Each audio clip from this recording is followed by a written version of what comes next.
吴相公，九郎军连夜调兵，未能及时恩赏，全仗着一顿板子立威，才压住了金星。如今祸乱已平，镇国镇武各都上下皆是有功之臣，事前不赏，犹自情有可原；这事后不赏，这是要激起大乱子的。宣城侯，程昭岳谋逆，一夜之间，山岳社在国中60多家分号铺子，有42家一把火烧了个干净，其余20多家只剩下一片片空房子、空院子，财货、银券、钱币、粮米却是半分皆无。朝廷兴大兵，大王如今连给汴梁朝廷的年贡都凑不出来。以前的贡事是由程昭岳的山岳社预先支应，再与户部和宫中报销。如今程昭岳已死，山岳社变成了个空壳子。这8万两匹银券，你只管与程昭岳去要，老夫这里是分文没有。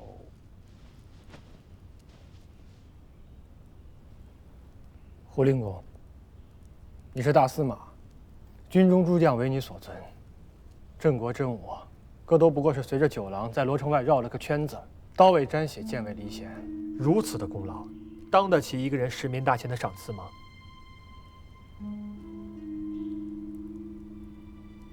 七郎君，军中的那些娃娃们都是讲理的。张云这小子年轻，说的不对，有赏无赏，不是看是先是后，无功便不当赏，有功便不当不赏。九郎君，是。那一夜你是带兵的主帅，可否请郎君跟大王和当殿文武说说，平息程昭岳之乱？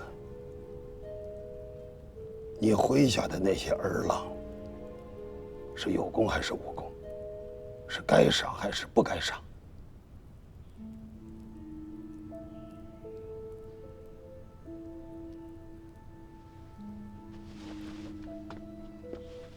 回胡令公的话，我是鱼畅子，不会带兵，只会胡闹。小兰，何得对胡令公无礼？回禀大王，臣弟顽劣，没有大司马的本事，在军中是打过许多人的板子，却从未发过赏钱。混账！这是什么地方？这是孤的朝堂，不是博弈无礼的酒肆渔场。大司马在和诸位相公商议国事，不是小孩子过家家。叫你去东南行营，那是为了让你跟诸位太尉将军学些安身立命的本事，不是叫你去胡闹的。军中最重的便是赏罚，赏罚不明，那是要败坏国事的。你自少顽劣，人家叫你是鱼帐子，那是什么好名声吗？孤原以为这么多年你长进了，能为国家做些事了，如今这么看来，是孤痴心妄想。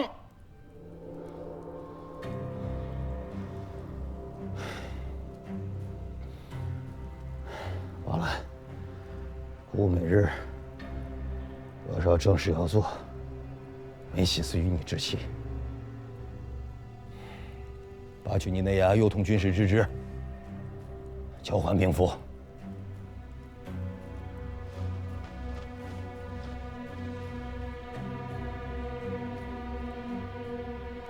启郎，收了他的兵符。王兄，连你也要抗命！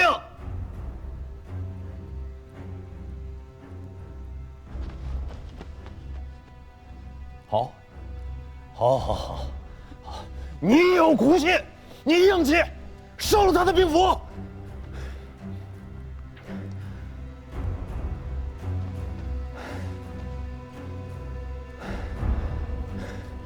程昱大司马，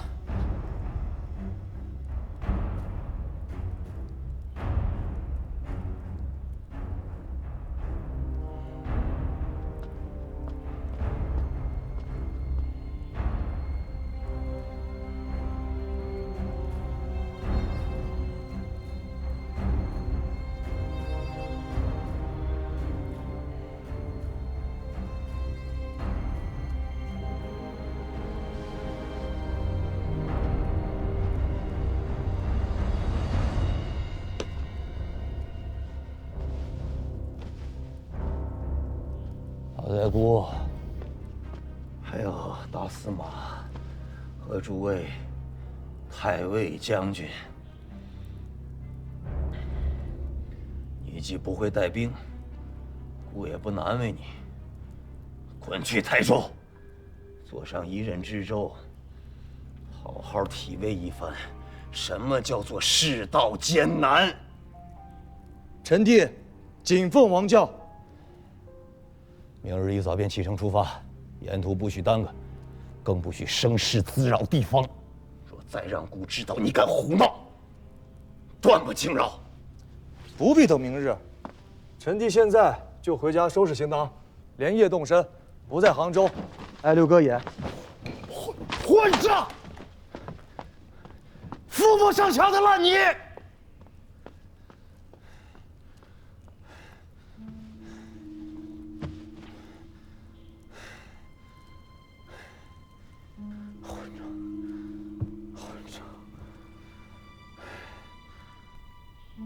令国，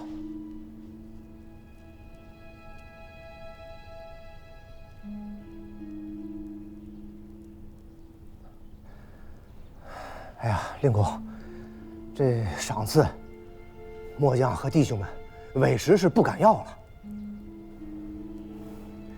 九郎君乃大王的爱弟，却因此事贬至台州。纵然此时大王盛怒之下，不及细思啊！日后回想起来，心中难免对末将和兄弟们心存怨恨。那不成了祸事了吗？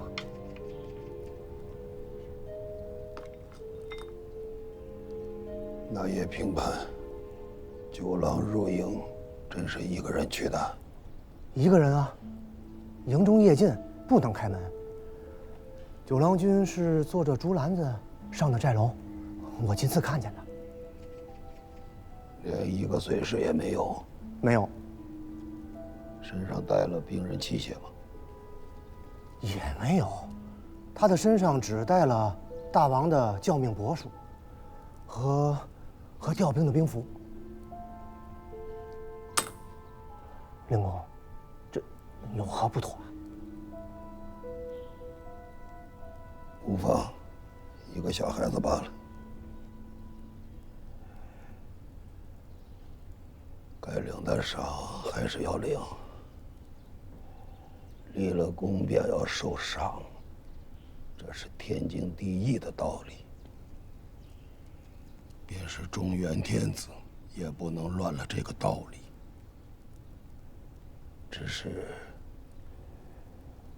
国家事多，国库空虚，便少要一些。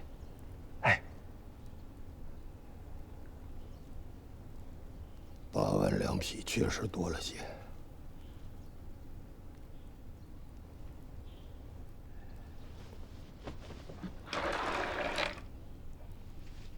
砍掉一半，每个族士也能落袋5、6千钱，也算体面，就不叫大王为难了。令公英明。令公，其实此事上，末将等虽名为有功，只不过是辛苦了一夜，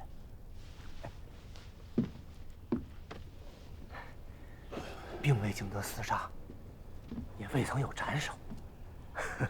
别说是5、6千钱了，哪怕是700、800钱，那弟兄们都不敢嫌少啊。这是规矩，你不懂。武城那个相公也不懂。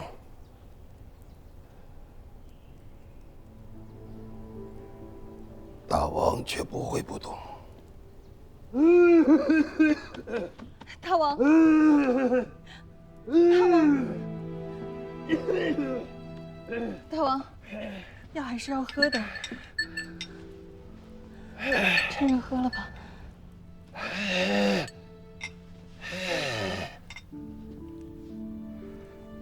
给我吧。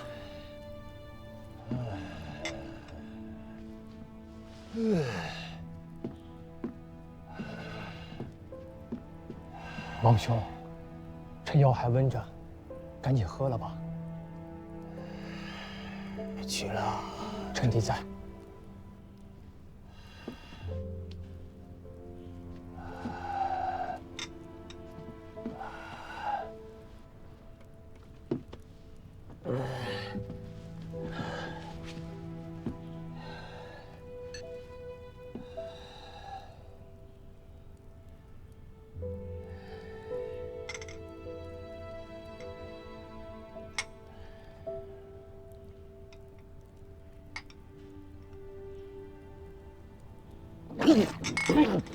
王兄，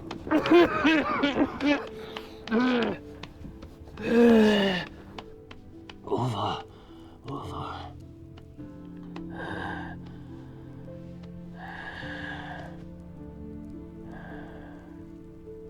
你也去吧，去吧。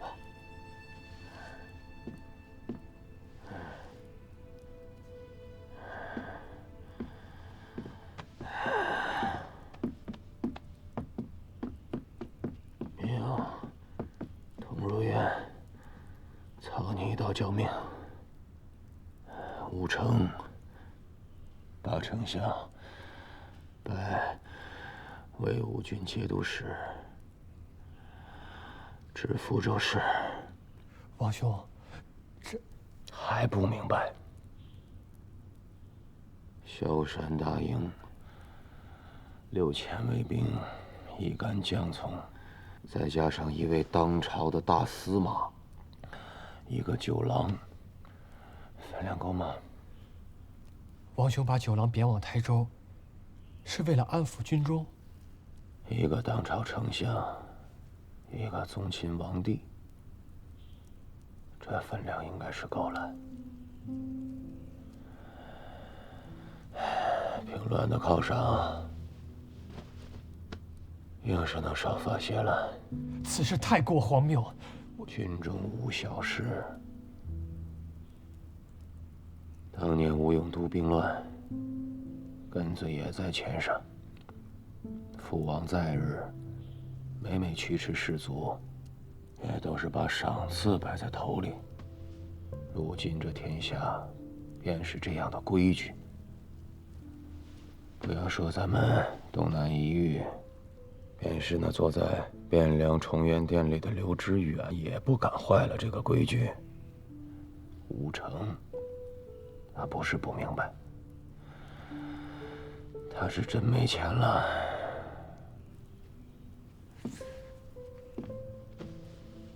你去与他说，就说姑知道，委屈他了。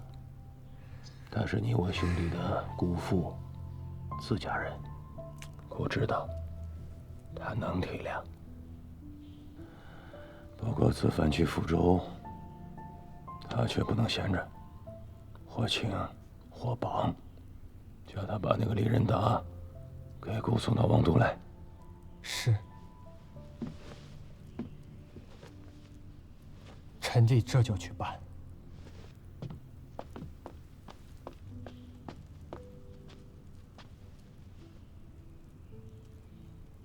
什么事？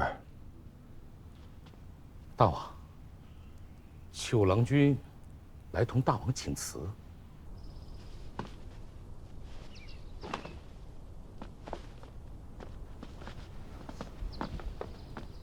七哥，九郎君，大王召郎君觐见。进去吧。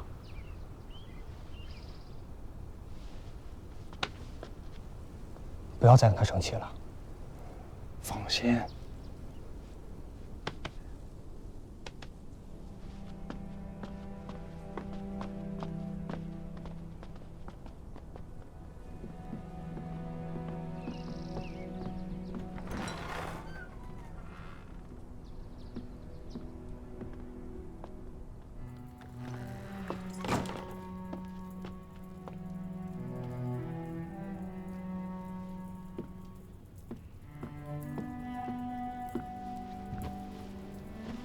臣弟特来向大王辞行。都收拾好了。啊，收拾好了。带了几辆车？多少随扈？只带了1辆车，10名随扈。在家千日好，出外一时难。穷家富路，这1辆车仅够了。再说了，臣弟也没想着要走陆路，出了城，到了博弈坞，便登船了。哎，臣弟是个懒的，吃不得太大的苦头。坐船？臣弟若是空着身子去台州，那也太对不起6哥当殿闹的这一场了吧？那自然不能白去啊。知道姑为何叫你去台州？知道。这个担子太重，确实委屈你了。臣弟身量小，力气又不足，却总得试一试才知道啊。今日在殿上，你有些莽撞了，知道吗？老令公都90了，想必也不会跟我这个小晚辈计较。有些话6哥不方便说。我却是个余丈子呀，诸事皆不避讳，我想说便能说。开罪军中，那是闹着玩的。都是七哥今日在殿上的那番话不该说。老头子在军中待了一辈子，从阿翁到阿爹，再到6哥，侍奉了咱们家3代人，有什么是他不明白的？他明显啊，装傻充愣，逼着哥哥们去得罪人啊！七哥那番话要是传到军中，那些王八羔子不得恨死七哥？不要学军中那些糙话。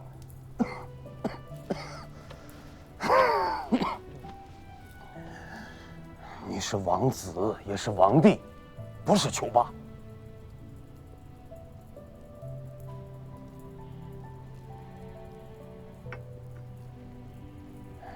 你是为了救七郎。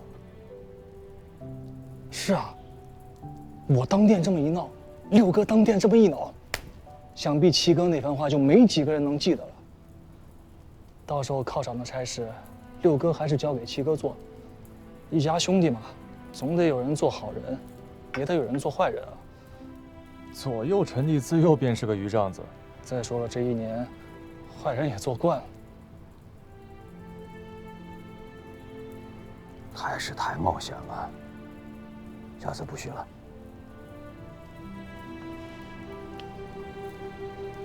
诺。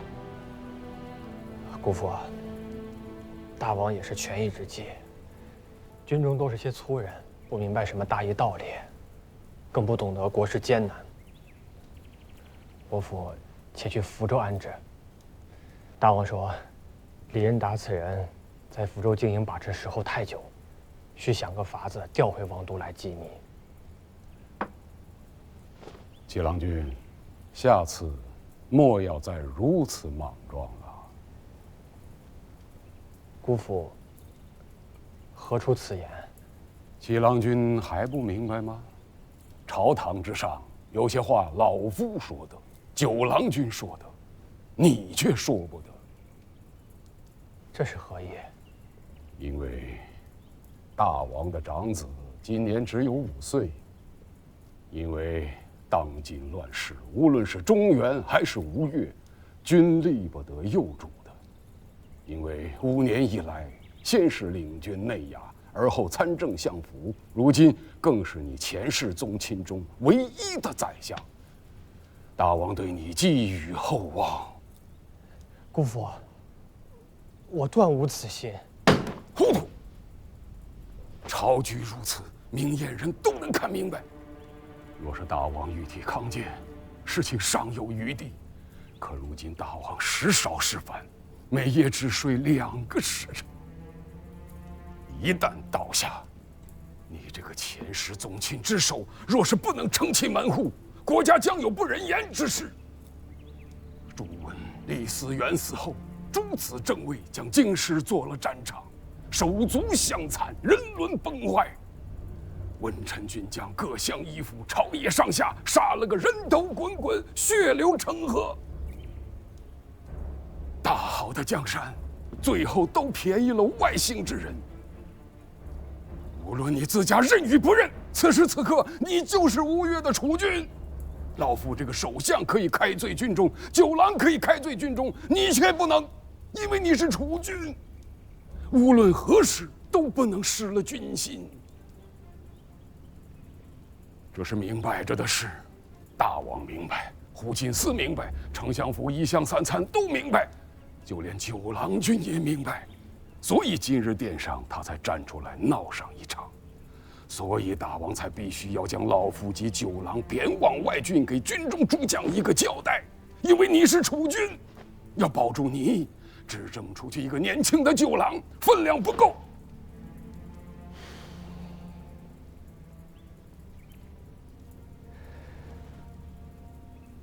连九郎在殿上都看明白了，而我却才如梦方醒。九郎君闹上这一场，既是为了维护你，更是向大王及朝中公卿军将一个交代。他肆无忌惮开罪军中，是想告诉所有人，他无心储君之位。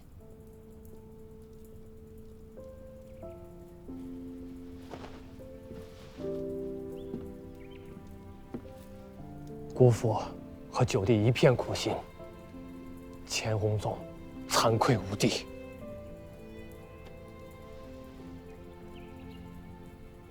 老夫出外，相府之内，袁德昭做了5年大参，禁卫丞相水到渠成。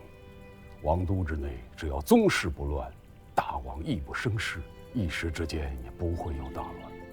眼下台州的烂摊子，才是头等大事。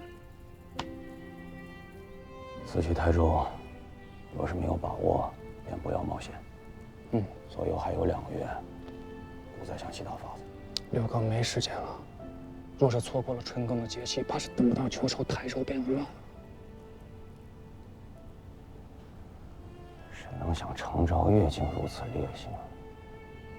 本来还指望着从山岳社挖出一笔福财来，此人纵然心思险诈，悖逆妄为，但做起事来，却是比王都大多数的公卿臣僚都要用心。用心做事的人倒也不是没有，恐怕是一直未曾得用罢了。你是说沈吟吧？我就知道瞒不过六哥。说实话，这一遭去台州，若是没有此人，臣弟心里也少上几分底气。你且去，明日姑便发明教，让人去台州。明儿发王教太显眼了，还是由相府签发札子为好，否则教命一出，那里里外外所有人都盯着。若是让台州那边有了提防，那事情便更不好了。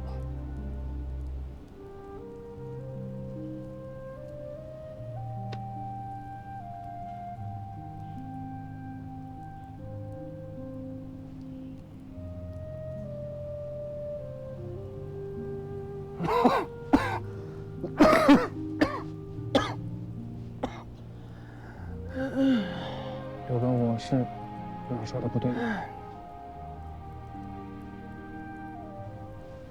故事想起阿爹了。阿爹若是还在，